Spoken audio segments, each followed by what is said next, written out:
आज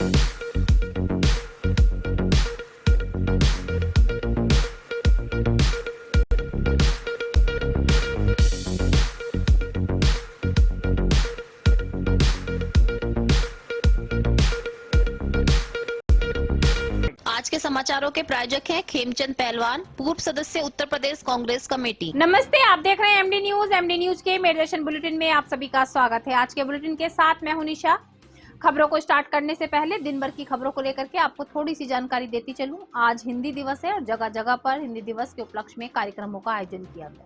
लेकिन आपको मैं बताती चलूं कि जैसे हिंदी हमारी मातृभाषा है, उस हिंदी को कहीं छुपा सा दिया गया है, हिंदी भाषा कहीं खो सी गई है। क्योंकि आप सभी जानते हैं आजकल हमारे बच्चे इंग्लिश में बोलने लगे हैं, स्कूलों में इंग्लिश पर ज़्यादा जोर दिया जा रहा है, लेकिन जो हमारी मातृभाषा है उसकी ओर ध्यान नहीं दिया जा रहा। सबसे बड़ी बात है कि बच्चे इंग्लिश मीडियम स्कूलों में जाने के बाद इंग्लिश की ओर बढ़ चुके हैं। उन्हें हिंदी की मात्राओं का ज्ञान नहीं है, हिंदी की कविताओं का ज्ञान नहीं है, क्या सूक्तियाँ होती हैं, क्या पोयम होती हैं, उनको इस बारे में कोई भी जानकारी नहीं है। लेकिन स्कूलों द्वारा, कुछ कॉलेजों द्वारा आज हिंदी दिवस के उपलक्ष्य में कार्यक्रम करा करके बच्चों को जागरूक किया गया कि हिंदी के बिना सब कुछ अधूरा है। हमें हिंदी जो हमारी मातृभाषा है उसको नहीं भूलना चाहिए।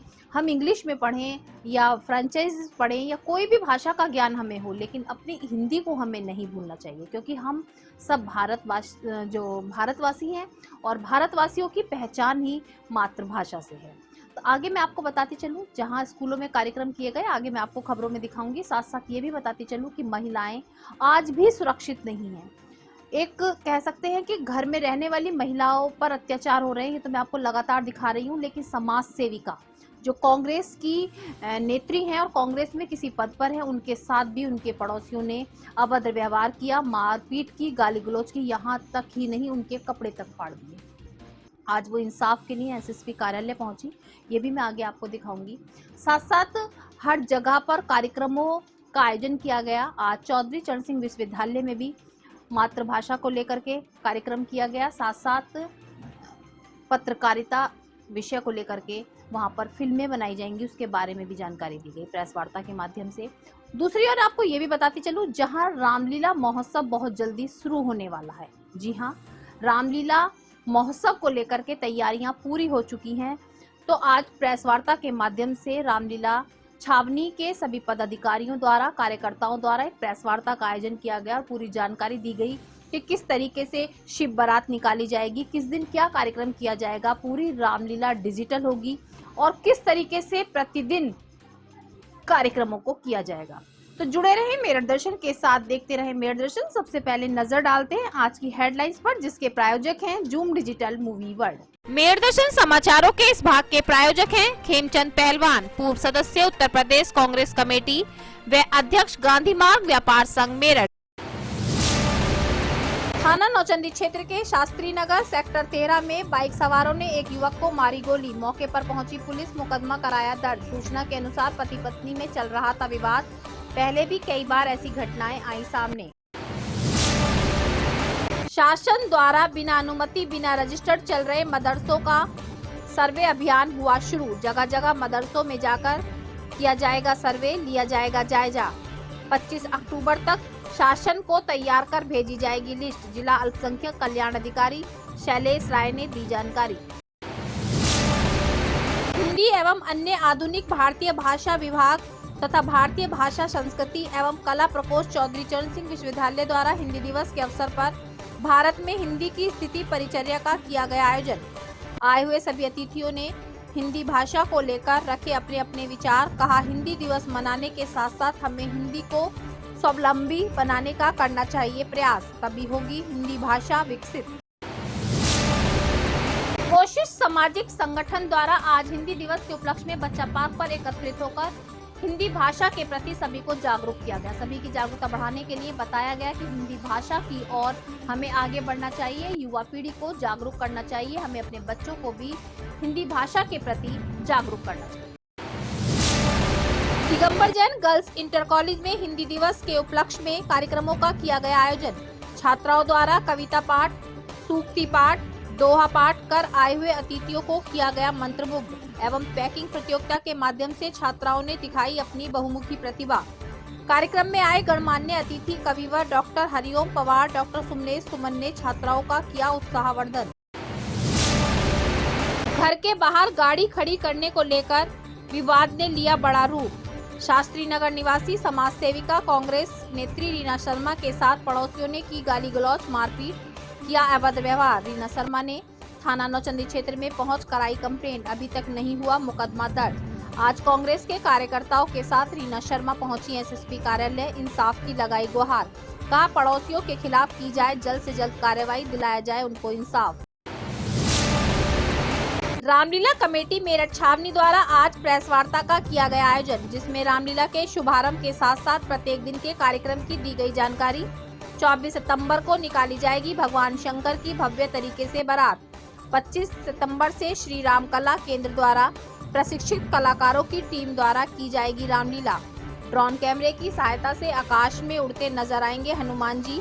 रामलीला पूरी तरीके से दिखाई जाएगी डिजिटल। श्री रामलीला कमेटी मेरठ छावनी के महामंत्री गणेश अग्रवाल व अन्य पदाधिकारियों ने कार्यक्रम की दी जानकारी। राष्ट्रीय लोकदल पार्टी के राष्ट्रीय महासचिव त्रिलोक त्यागी पहुंचे मेरठ। प्रेस वार्ता के माध्यम से पत्रकारों से हुए रूबरू। भाजपा सरकार पर साधा निशाना।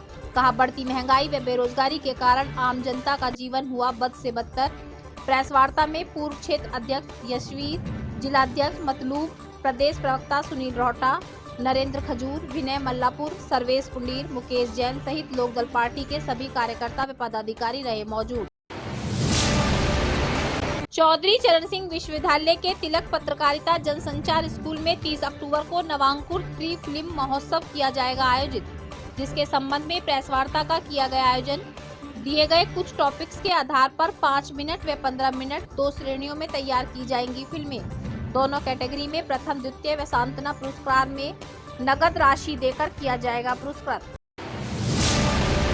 थाना सरदना क्षेत्र के हरी गांव में 9 महीने पहले हुई भाई की हत्या में अभी तक नहीं हुई कार्रवाई। पुलिस से नहीं मिल रहा इंसाफ। आज पीड़ित परिवार पहुंचा एसएसपी कार्यालय, इंसाफ की लगाई गुहार। नोएडा में महिला के साथ अभद्र व्यवहार में लगातार श्रीकांत त्यागी की गिरफ्तारी के बाद त्यागी समाज कर रहा धरना प्रदर्शन, उठा रहा आवाज। आज पहुंचे राष्ट्रीय लोकदल के नेता दिया समर्थन। त्यागी समाज ने उठाई आवाज, कहा मुकदमों से नहीं डरता त्यागी समाज। थाना कोतवाली क्षेत्र के इंदिरा चौक पर एक मकान की दीवार से निकला 3 मीटर लंबा सांप, मचा हड़कंप, परिवार में दहशत का माहौल।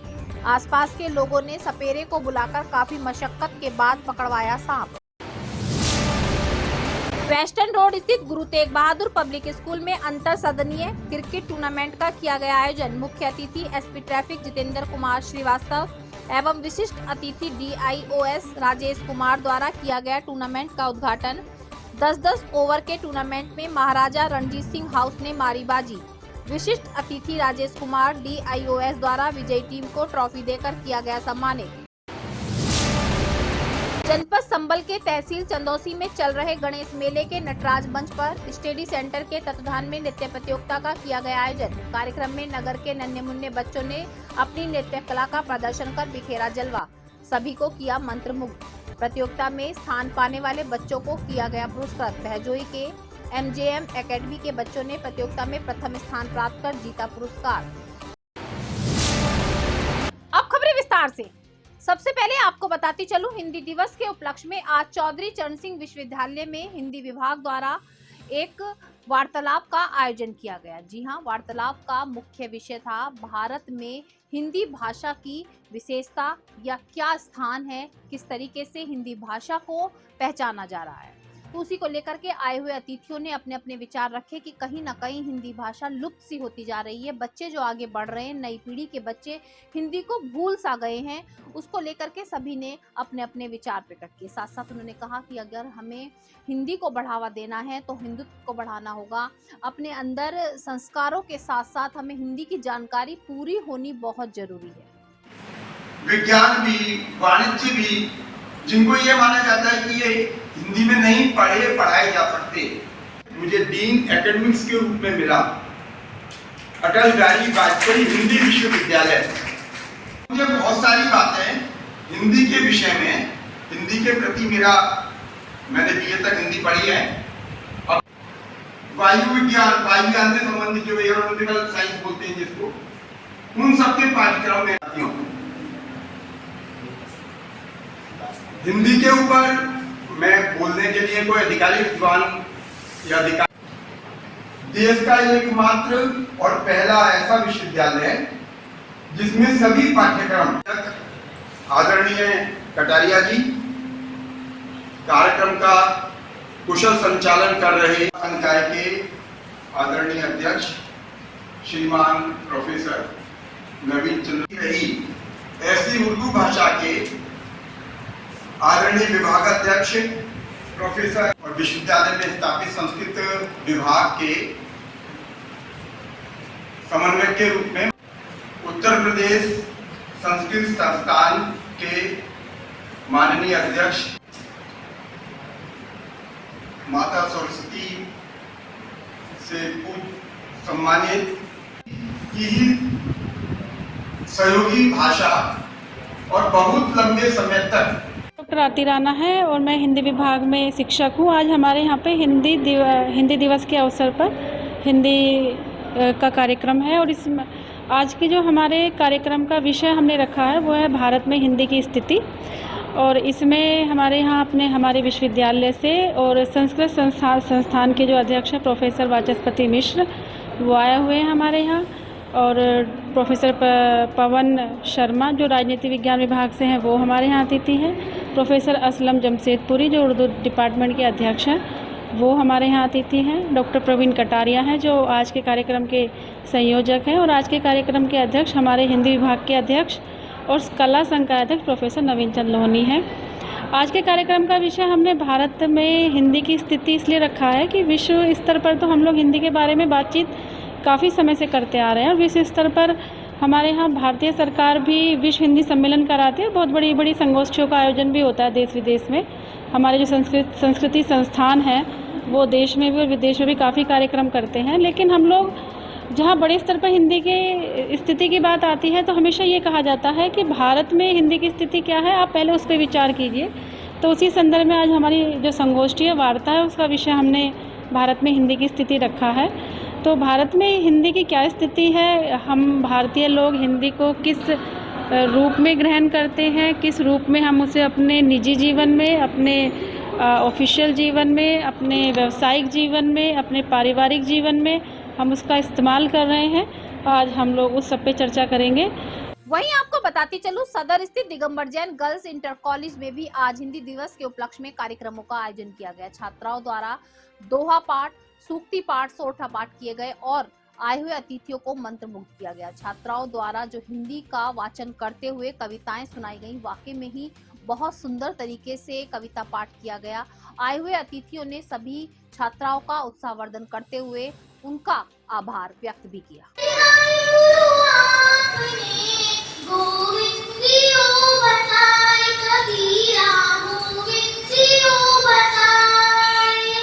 मैं आपसे निवेदन करता हूँ कि इनके हर प्रोग्राम में चाहे तन मन धन से कभी भी हमने इनसे सहयोग प्राप्त किया है। हमारा आदर्श डॉक्टर हरिओम पवार जी के द्वारा जितने भी सांस्कृतिक, मैंने कभी ऐसा यहाँ इस शहर का कितने ही अमीर आदमी हो, लेकिन इनसे बड़ा दिल का अमीर आदमी मैंने कभी नहीं देखा।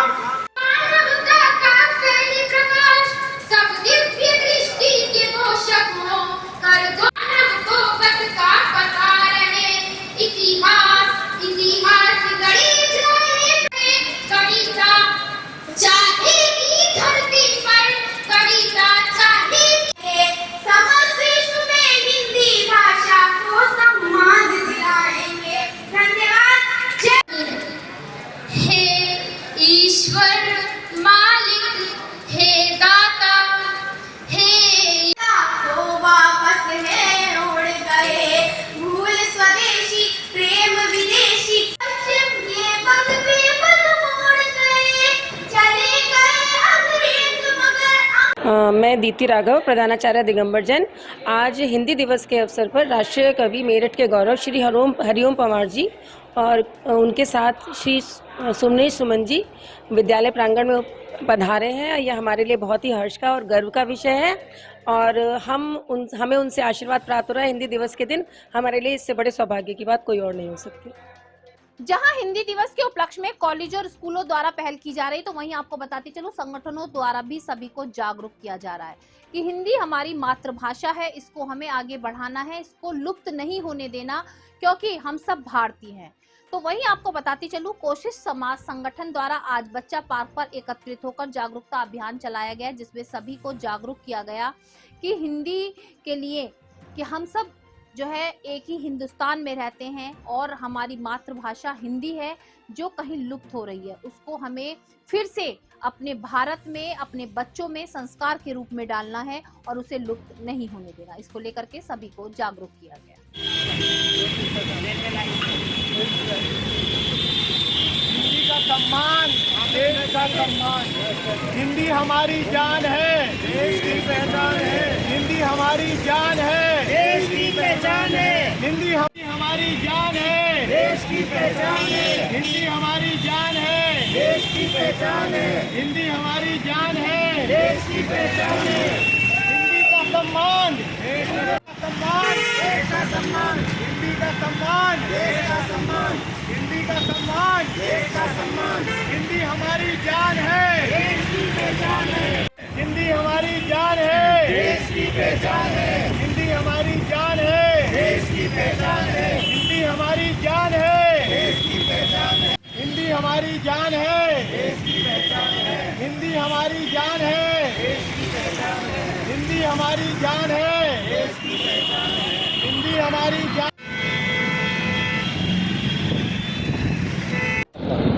मेरा नाम अजय सेठी है। आज 14 सितंबर हिंदी दिवस पर कोशिश सामाजिक संगठन द्वारा बच्चा पार्क पर जागरूकता अभियान चलाया जा रहा है और युवाओं से अपील की जा रही है कि हिंदी को अपनाएं और हिंदी से अटूट रिश्ता बनाएं। आज देश विदेश की कंपनियां हिंदी के महत्व को जान रही हैं। आज व्हाट्सएप पर आप देखते होंगे, फेसबुक पर, ट्विटर पर हिंदी का प्रचार प्रसार बढ़ता जा रहा है और हमारे जो हिंदी भाषीय लोग हैं वो हिंदी से दूरी बना रहे हैं। हमारा सभी से ये निवेदन है कि अपनी हिंदी को अपनाएं, हिंदी को बढ़ावा दें। ये आप सभी लोग जानते हैं कि विश्व के अंदर 200 विश्वविद्यालयों में हिंदी पढ़ाई जा रही है।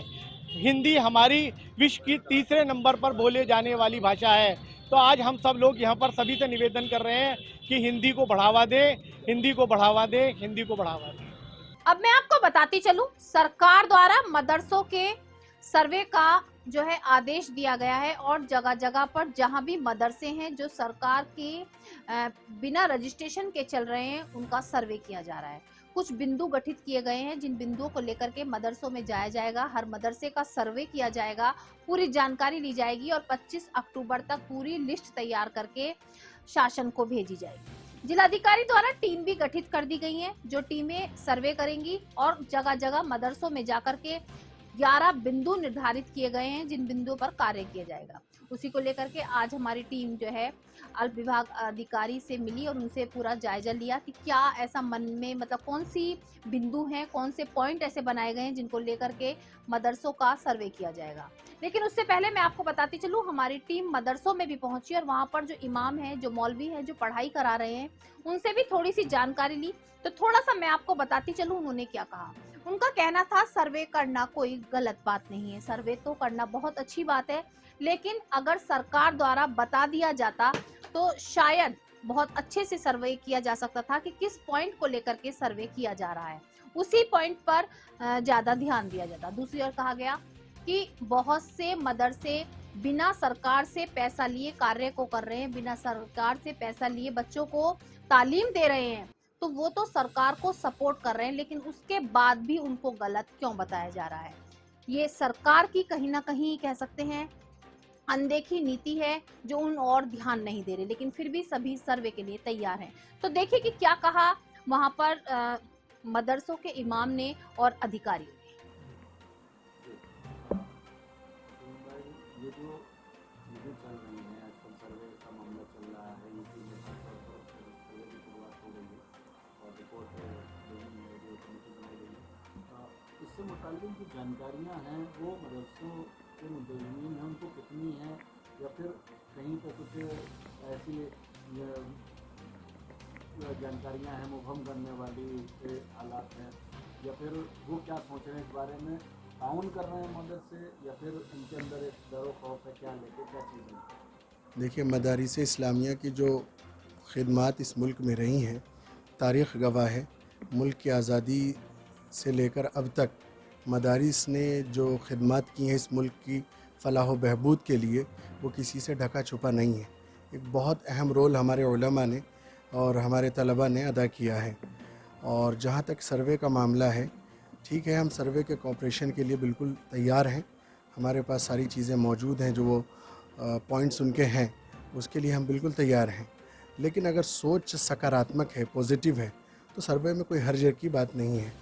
और अगर सोच नकारात्मक है और एक ख़ास तबके को और एक ख़ास मदारिस दीनिया को टारगेट करना है, तो दूसरी संस्थाएं भी मौजूद हैं जिसमें एक मजहबी तालीम से बच्चे आरास्ता होते हैं। और ये भी हमें जान लेना चाहिए कि कॉन्स्टिट्यूशन एक्ट के तहत जो हमारे भारत का संविधान है, हमारे देश का, हमारे मुल्क का आइन है, उसमें मजहबी आज़ादी है कि अपनी मजहबी तालीमात से बच्चों को रोशनाश कराया जाए। और एक बात जो ख़ास तौर पे उठकर आ रही है वो ये है कि गैर इमदादी मदरसे जो सरकार से ऐड नहीं हैं, सरकार से पैसे नहीं लेते, तो जो मदरसे सरकार से पैसे नहीं लेते वो एक तरह से सरकार की मदद कर रहे हैं, देश की तरक्की का रोल अदा कर रहे हैं।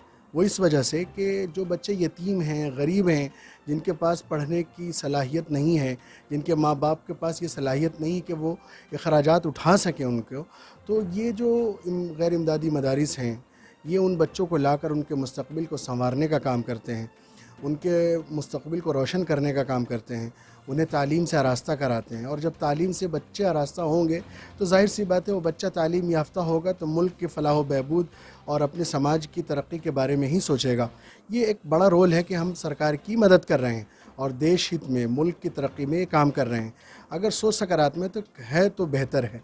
लेकिन मैं इसी के साथ एक बात कहता हूँ ख़ास तौर पर कि मेरे चेहरे पे तेरा खुलूस दिल न झलक सका तो मैं क्या करूं, मेरे चेहरे पे तेरा खुलूस दिल न झलक सका तो मैं क्या करूं, ये मेरे चेहरे की ख़ता न थी, तेरे आईने का गुबार था। नाम बता दीजिए। मेरा नाम सलाउद्दीन है और इस मदरसा इमदाद इस्लाम का मैं सेक्रेटरी हूँ। साहब, जो अभी ये सर्वे का मामला चल रहा है, इसको लेके क्या एक लोगों को आप बोलना चाहेंगे, मदरसा मुंतज़मीन? नहीं, मेरे ख्याल से सर्वे अगर कोई कर रहा है, सर्वे तो हम कराते हैं, ऑडिट भी कराते हैं, इससे हमें कोई इनकार नहीं है। लेकिन गवर्नमेंट को ये भी बताना चाहिए कि आखिर उनका मकसद क्या है, क्या चाहते हैं, हमें भी बताया जाए। इसलिए कुछ शक व शुबात होते हैं। सर्वे कोई बुरी चीज़ नहीं है, खुली किताब है, मदरसे भी खुले में हैं, दीनी तालीम का मकसद है और हम वो खिदमत अंजाम दे रहे हैं। अभी आपने सुना कि मदरसों के इमाम ने क्या कहा, उनके विचार क्या थे सर्वे को लेकर के। तो वही मैं आपको अब सुनाना चाहती हूँ कि अल्पसंख्यक विभाग के जो अधिकारी हैं शैलेश राय, उनका क्या कहना है, उन्होंने क्या कहा वो थोड़ा सा मैं आपको बताती चलूं। उनका कहना है कि 11 बिंदु निर्धारित किए गए हैं जिस पर सर्वे किया जाएगा। ये कोई चेकिंग नहीं है, केवल सर्वे है जिसमें जो बिना रजिस्ट्रेशन के, बिना मान्यता के मदरसे चल रहे हैं उनका सर्वे किया जाएगा। कुछ बिंदु जो है निर्धारित किए गए हैं जिस पर सर्वे किया जा रहा है और ये पूरी लिस्ट तैयार करके शासन को भेजी जाएगी। साहब, ये जानना चाहेंगे कि जो मदरसों के सर्वे को लेकर इन बिंदु पर जांच आज का मांगी गई है और क्या इसका प्रोसेस है, जैसे चलना किस तरह से, क्या भाग है और कब तक रिपोर्ट शासन को सामने? देखिए, एक चीज़ है, जो मदरसों का सर्वे है, एक शासन से निर्देश प्राप्त हुए हैं। इसमें दो चीज़ें मैं स्पष्ट करना चाहूँगा। पहली चीज़, ये गैर मान्यता प्राप्त मदरसों का सर्वे होना है। इसमें 11 बिंदु निर्धारित किए गए हैं जिस पर एक रिपोर्ट तैयार करके 25 अक्टूबर तक शासन को भेजी जानी है। तो पहली चीज़ ये है कि ये जो मान्यता प्राप्त मदरसे नहीं हैं उनका सर्वे कार्य चलना है और इस तरह का सर्वे 11 जो निर्धारित बिंदु हैं उन पर सर्वे करते हुए रिपोर्ट हम 25 अक्टूबर तक भेजेंगे।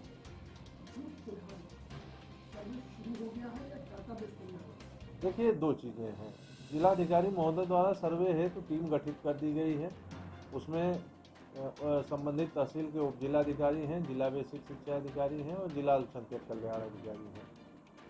समिति गठित होने के साथ साथ यह कार्य शुरू हो गया है और डाटाबेस तैयार करने का कार्य भी शुरू हो गया है। और चूंकि इसके लिए थोड़ा बड़ा कार्य है, इसके लिए शासन ने एक समय सीमा दी है, तो उस समय सीमा के अंतर्गत हम लोग निश्चित रूप से सर्वे कार्य करते हुए रिपोर्ट शासन को भेजेंगे। तो क्या मतलब अभी क्या कल से आज से मदरसा की मदरसा सर्वे देखिए एक चीज़ मैं ये बताना चाहूँगा कि इस तरह का सर्वे पहली बार हो रहा है और हम लोगों के ऑफिस में जो मान्यता प्राप्त मदरसों की ही सूची है, इसके लिए हम लोग डेटाबेस तैयार करके उसके बाद हम लोग ये सारी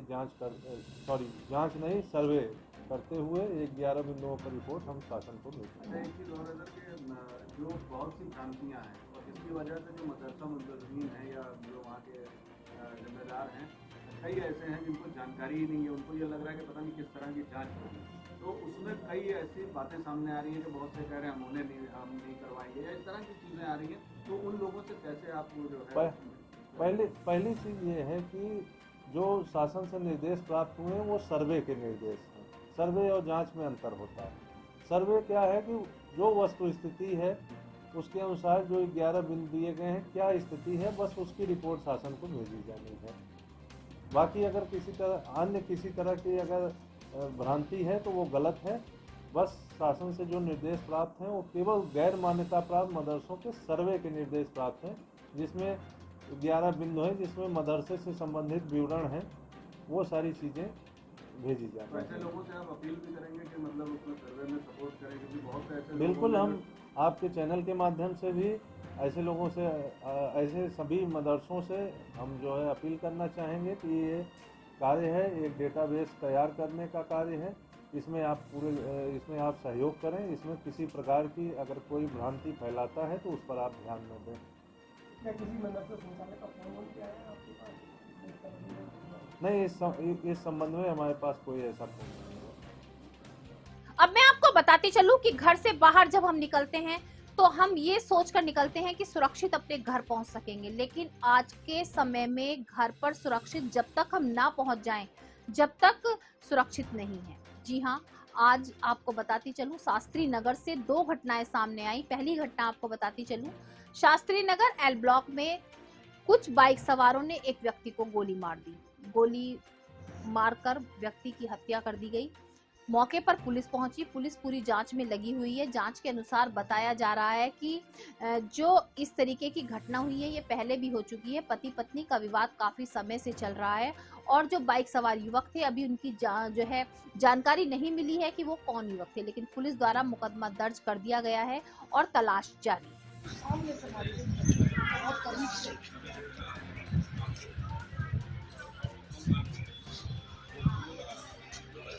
उन्होंने तो बहुत दूर से देखा है, आधे घंटे से 1 घंटे मैंने कहा वैसे कर यहाँ तो खड़े ही हो जाते हैं लोग। क्या पता किसी के घर में गया हो भैया, ये इंतजार कर रहा हो। पहले यहाँ से खड़े हुए थे। हाँ, आराम से बिल्कुल यहाँ पे पल्ली तरफ कोने पे मौका देखता रहा ना, मौका देखता रहा। इतनी देर वो उस लड़के से, पुलिस में वो लड़का उससे बात कर रहा था। बात करते करते उससे वो एकदम उसके पापा को फोन किया। फोन करते करते यहाँ तक आया भैया। यहीं इधर से गए 80 की स्पीड पे ना कोने तक, और उधर से फिर वापस आए जब गोली मारी।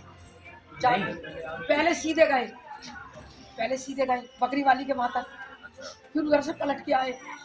जब गोली मारी है फिर इधर को निकले। इधर को नहीं, इधर को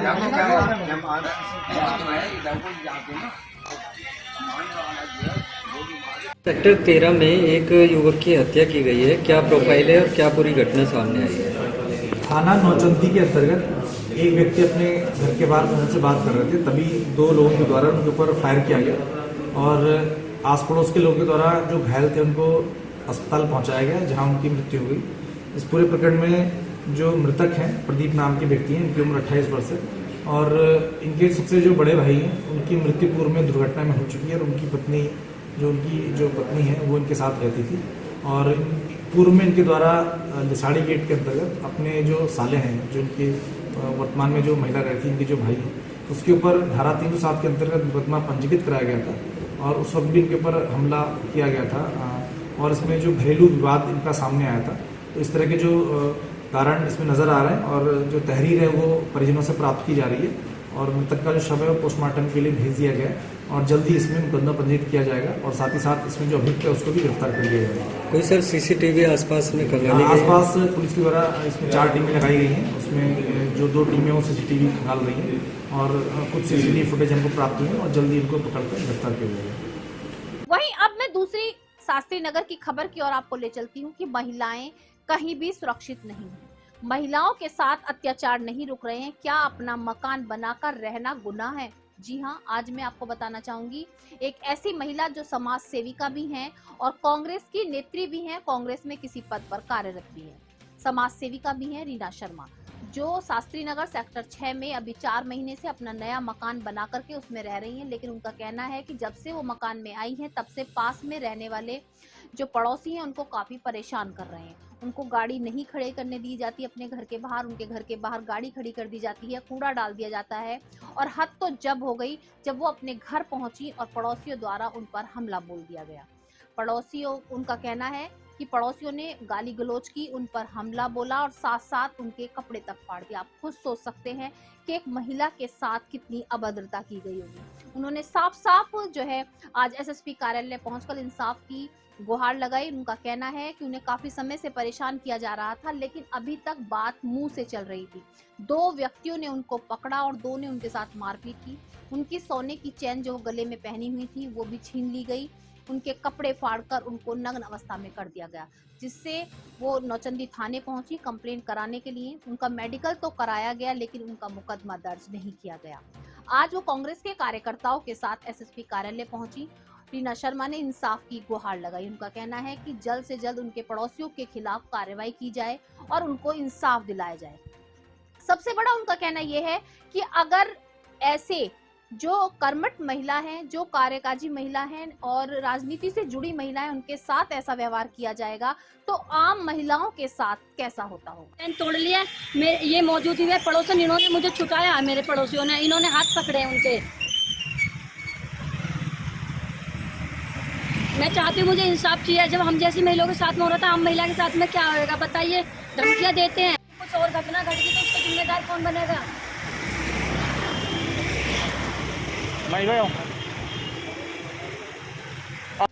मैं रीना शर्मा प्रदेश सचिव हूँ कांग्रेस से। देखिए मैंने 4 महीना पहले मकान लिया है और जब से मैंने मकान लिया है मेरे पड़ोसी राहुल सक्सेना है। जब मैं उस मकान में गई भी ना थी, जब इसे बदतमीजी करता है, कभी मेरी गाड़ी को चोरी का इल्ज़ाम की लगाता है कि चोरी की गाड़ी खड़ी कर रखी, कभी कुछ। जब भी मैंने कुछ नहीं किया, कई बार ऐसा हादसा हो गया है। उसके बाद में कल मैं आई हूँ तो सारे लोग खड़े, मुझे नहीं पता किस लिए खड़े हुए हैं ये। मैंने बोला भैया तुम्हारे घर में औरत है, औरत बात करेगी। इतने ही कहते के साथ में मार पिटाई मेरे साथ में शुरू कर दी। मेरे सारे कपड़े फाड़े हैं और मैं अकेले, वो 4 लोग थे जिन्होंने मेरे हाथ पकड़े हैं, उसके भैया ने और भाभी ने। सेक्टर 6 में शास्त्री नगर में मैं रहती हूँ और नौचंदी मेरा थाना लगता है। पुलिस में मैंने कंप्लेंट करी, मुझे थाने इंचार्ज नहीं मिले हैं। वहाँ पे और लोग बैठे हुए हैं जिन्होंने कि मतलब थोड़ा सा मैंने इधर उधर से फ़ोन करवाया। मेरा मेडिकल तो हो गया है लेकिन मेरा मुकदमा दर्ज नहीं हुआ, मेरी सुनवाई कोई नहीं हुई अभी।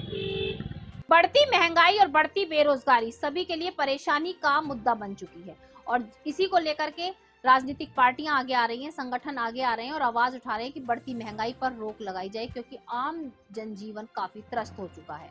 आज ही मैं आपको बताती चलूं, राष्ट्रीय लोकदल पार्टी के राष्ट्रीय महासचिव त्रिलोक त्यागी आज मेरठ पहुंचे। प्रेस वार्ता के माध्यम से पत्रकारों से रूबरू हुए और भाजपा सरकार पर निशाना साधते हुए उन्होंने साफ साफ कहा कि इतनी महंगाई बढ़ चुकी है कि आम जीवन बहुत ही त्रस्त हो चुका है। बढ़ती महंगाई पर रोक लगानी चाहिए। साथ साथ जिस तरीके से बेरोजगारी बढ़ रही है, पढ़े लिखे युवा बेरोजगार घूम रहे हैं तो उनके लिए रोजगार भी देना चाहिए।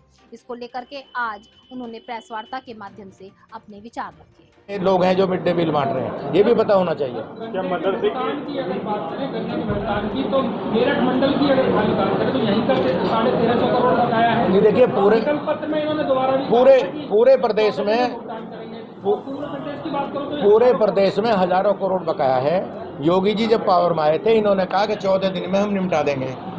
आज योगी जी 5 साल रह गए, 5 साल में नहीं कभी पूरा हुआ, अब 6ठे साल में नहीं हो रहा। अक्टूबर में मिल चलने वाले हैं। हमारी मांग है कि गन्ने का पेमेंट मिल चलने से पहले करो, मैं ब्याज के पेमेंट देने का काम करूँ, ये हमारी मांग है।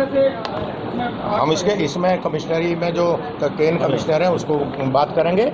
हम लगातार इस सवाल को उठा रहे हैं, लखनऊ में मैंने सवाल उठाया था। हमारी लगातार मांग है कि मिल चलने से पहले गन्ने का पेमेंट मैं ब्याज के दिया जाए।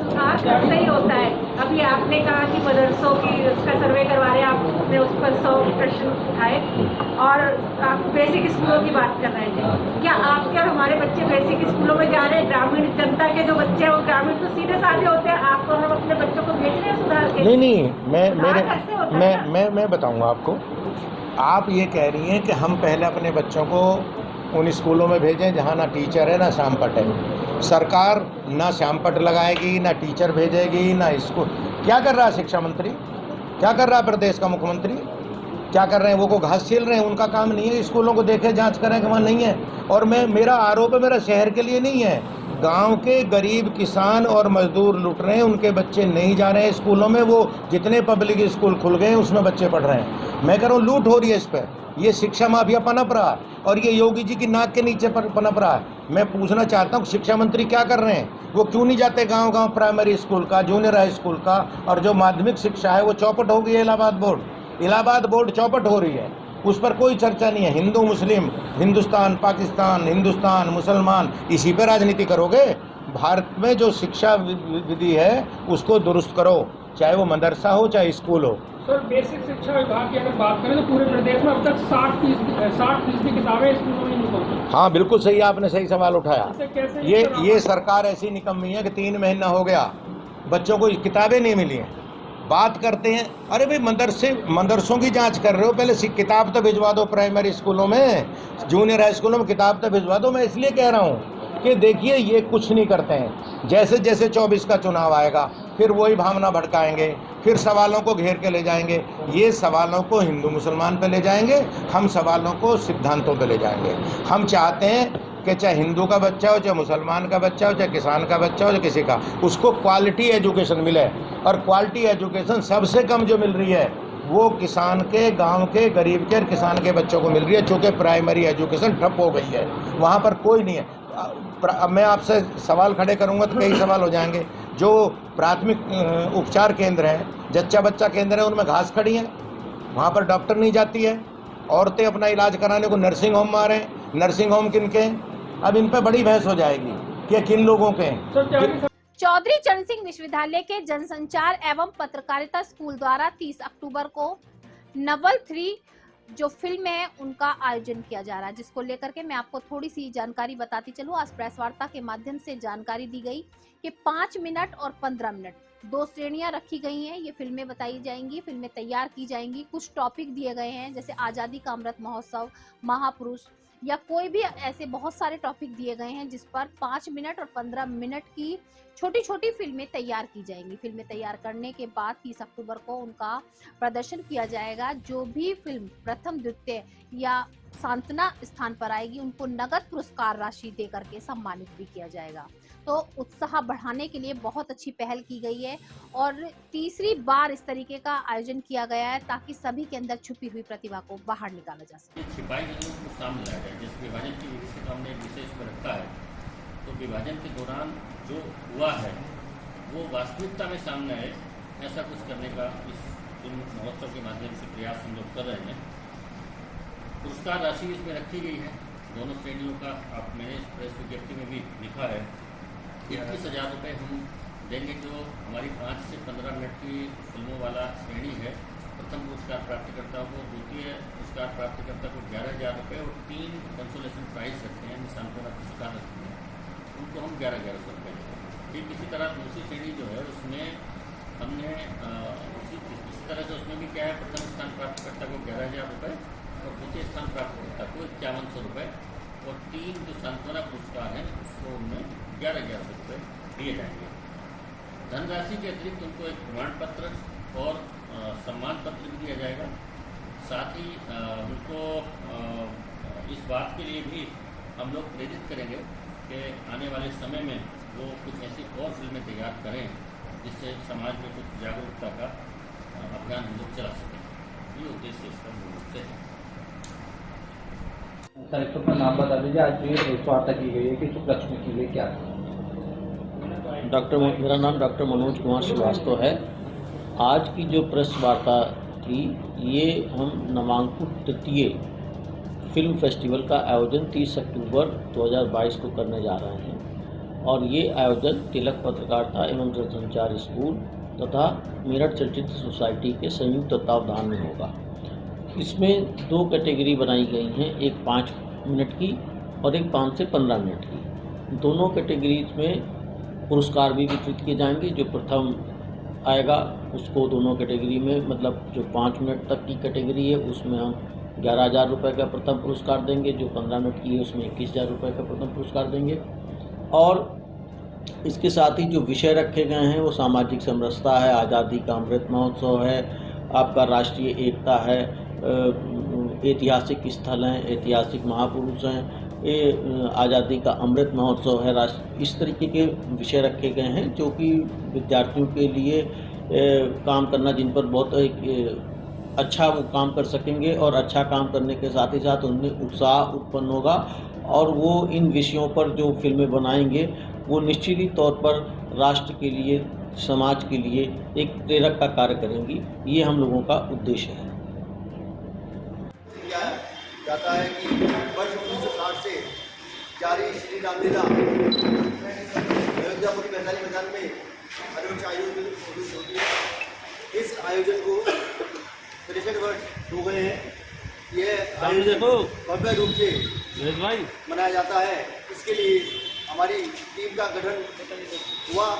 इसी क्रम में दिनांक 9 सितंबर दिन शुक्रवार 2022 को हमारी इस वर्ष की लीला तो 2 वर्ष के उपरांत कोरोना की वैश्विक महामारी के कारण जो पूरे विश्व में फैली हुई थी और भारत वर्ष ने उस लीला कराई, लेकिन इस वर्ष बिना किसी प्रतिबंध के भव्य रूप से हम इस लीला का आयोजन कराने जा रहे हैं। प्रारंभ होगी जो हमारे भव्य गौरव गोयल, हर्षित गुप्ता, अजय गोयल आदि उनकी टीम के व्यक्ति भी इस समय हमारे साथ मौजूद हैं। आज जो प्रेस वार्ता की गई है क्या है? इसका उपलब्ध है सबको बताया जाए कि 24 तारीख को शिव बारात निकलेगी, 25 तारीख से रामलीला का मंचन है, 28 तारीख को राम बारात निकलेगी। इसलिए सबको मैसेज जाए जिससे लोग रामलीला देखने आए। सर इस बार नया क्या होगा? नया इस बार ये होगा, हाईटेक रामलीला करेंगे। मेले को हाईटेक बनाया जाएगा। जो राम बारात निकाली जा रही है उसका विभिन्न बाज़ारों में फूलों से स्वागत होगा। जो शिव बारात निकाली जा रही है पूरे बाज़ारों में लाइटिंग लगवाई जाएगी और जगह जगह फूलों से वर्षा से स्वागत करा जाएगा। कब का आयोजन हो रहा है, कब तक रहेगी? ये 24 तारीख से शिव बारात का आयोजन चालू हो जाएगा और 5 तारीख को दशहरा है और 6 तारीख को भरत मिलाप के बाद ये आयोजन समाप्त होगा। रामलीला करने वाले जो कलाकार हैं वो कहाँ से होंगे? श्री रामलीला केंद्र दिल्ली के द्वारा आते हैं। ये कलाकार सारे 70 से 75 लोग आते हैं। वो यहीं रहते हैं, यहीं दिन में प्रैक्टिस करते हैं, साप को लीला का मंचन करते हैं। का आयोजन होने जा रहा है, इस बार किस तरह का आयोजन रहेगा और क्या क्या खास बात बोल दिया? 2 वर्ष के कोरोना काल से उभरने के बाद इस वर्ष परंपरागत रूप से भव्य तरीके से रामलीला का आयोजन कराया जा रहा है। इसमें श्री राम कला केंद्र द्वारा प्रशिक्षित कलाकारों की टीम हमारे यहाँ मोनो एक्टिंग के माध्यम से लाइट एंड साउंड की रामलीला का मंचन हमारे यहाँ होगा। LED वाल पीछे लगाई जाएगी 2 तरफ और इसमें लगाई 3 तरफ LED वाल लगा करके उसमें मंच पर हो रहे परिदृश्य के अनुरूप पीछे परिदृश्य दिखाए जाएंगे। इसके अलावा विजयदशमी पर जो हमारे कार्यक्रम के अध्यक्ष अश्विनी गुप्ता जी हैं, उद्योगपति समाज सेवी, वो भी हमारे बीच उपस्थित हैं। उनके माध्यम से जानकारी मिली है कि उस विजयदशमी का उत्सव बहुत धूमधाम से हम मना रहे हैं। आकर्षक आतिशबाजी होगी, उसमें 120 फीट का रावण का पुतला 7 घोड़ों पर सवार होगा। उसके अलावा 110 फीट का कुंभकर्ण का पुतला और 100 फीट का मेघनाथ का पुतला होगा तथा जो युद्ध होगा वो भी हाईटेक तरीके से दिखाया जाएगा तथा आकाश में उड़ते हुए राक्षस, आकाश में उड़ते हुए हनुमान जी, ड्रोन के माध्यम से और अन्य माध्यमों से हम दिखाने का हमारा इस बार योजना है। यही हम प्रयास कर रहे हैं कि जो भव्य तरीके से हम इसका मंचन कर सकें वो करें और एक संदेश हम समाज में दें कि जो हमारी संस्कृति परित्याग की है, समर्पण की है, जिससे रामायण का संदेश है वो पूरे समाज में जाए। हमारी आने वाली भावी पीढ़ी इस समर्पण, त्याग को और प्रेम को आत्मसात करे और हमारी संस्कृति का उत्थान हो और देश का उत्थान हो और विश्व में संदेश जाए। वेस्टर्न रोड स्थित गुरु तेग बहादुर पब्लिक स्कूल में आज अंतर सदनीय क्रिकेट टूर्नामेंट का आयोजन किया गया, जिसमें 10-10 ओवर का टूर्नामेंट रखा गया, 10-10 ओवर का मैच रखा गया।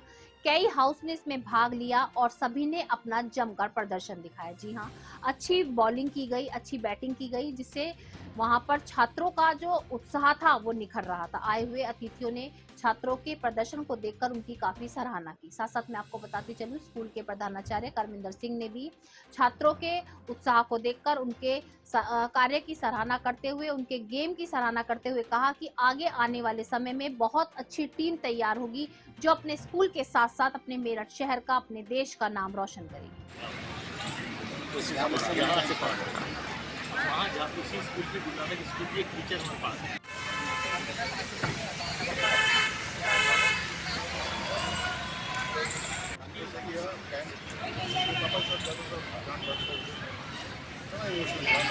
Trophy in 2016. He went to play in under 16 Vijay Merchant Trophy in 2000.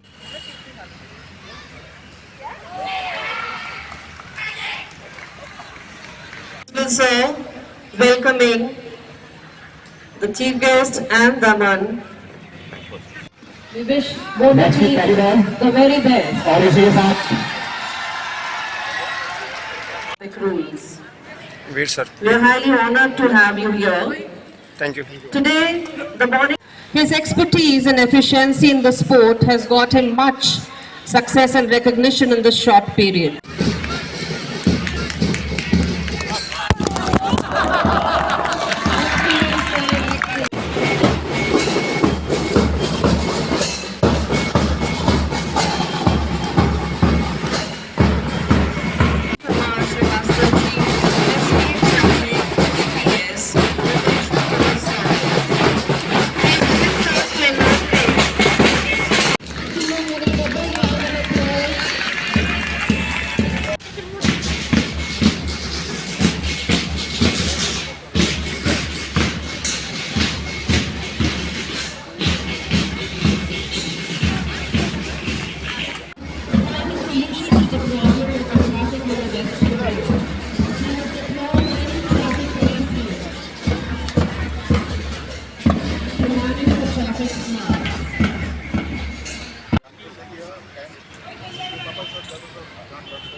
ये आज जीटीबी में जो इंटर हाउस क्रिकेट का आयोजन किया गया है, इसमें मुझे बुलाया, मुझे आने में बड़ी खुशी हुई।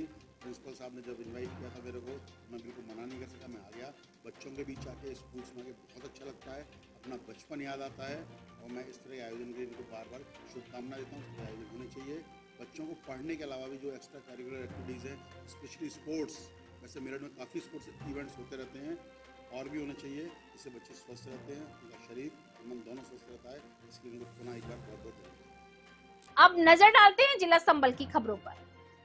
बच्चों के अंदर छुपी प्रतिभा को बाहर निकालने का जगह जगह पर प्रयास किया जा रहा है कि बच्चे अपना जो उनके अंदर प्रतिभा है उसका प्रदर्शन करें और बच्चों का उत्साह बढ़ाया जाए। तो मैं आपको बताती चलूं, जिला संबल चंदौसी में गणेश मेला लगा हुआ है, गणेश उत्सव को लेकर के मेला लगा हुआ है, जिसमें काफी जो है नृत्य प्रतियोगिताएं की जा रही हैं। आज भी मैं आपको बताती चलूं, उस मेले में ही नृत्य प्रतियोगिता का आयोजन किया गया, जिसमें नगर के छोटे छोटे बच्चों ने अपनी प्रतिभा का, अपने नृत्य की प्रतिभा का प्रदर्शन किया और सभी को मंत्रमुग्ध कर दिया, अपना जलवा बिखेरा। और सबसे बड़ी बात कि प्रथम, द्वितीय, तृतीय आने वाले जो बच्चे थे, जो टीम थी, उनको पुरस्कृत भी किया गया। आज हमारे एमडी न्यूज के संवाददाता आकिब सैफी भी वहां पर पहुंचे और जो यहाँ पर बच्चों ने भाग लिया था उनसे उनके विचार जाने, किस तरीके से उनका उत्साह बाहर निकल कर आया, किस तरीके से उनके अंदर एक छुपी हुई प्रतिभा बाहर निकली, उसके बारे में उन्होंने बच्चों के भी विचार जाने, साथ साथ जो कार्यक्रम करा रहे थे उनके भी विचार लिए। जिला संबल से आकिब सैफी की report.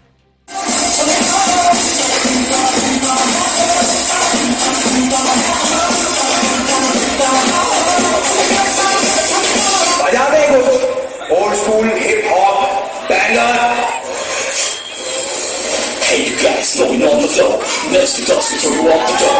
Hold the doors and please smack your home. And the truth to the beat to the boss.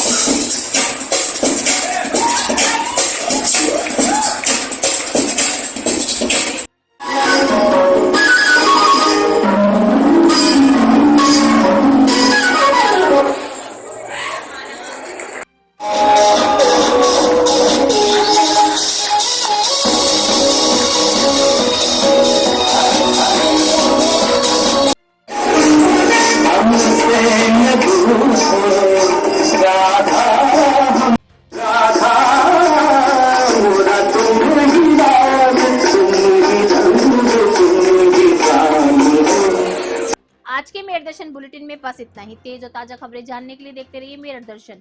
यदि आप भी हमारे साथ जुड़ना चाहते हैं या स्पेशल बुलेटिन बनवाना चाहते हैं तो नीचे दिए गए नंबर पर संपर्क करें, सब्सक्राइब करें MD न्यूज मेरठ।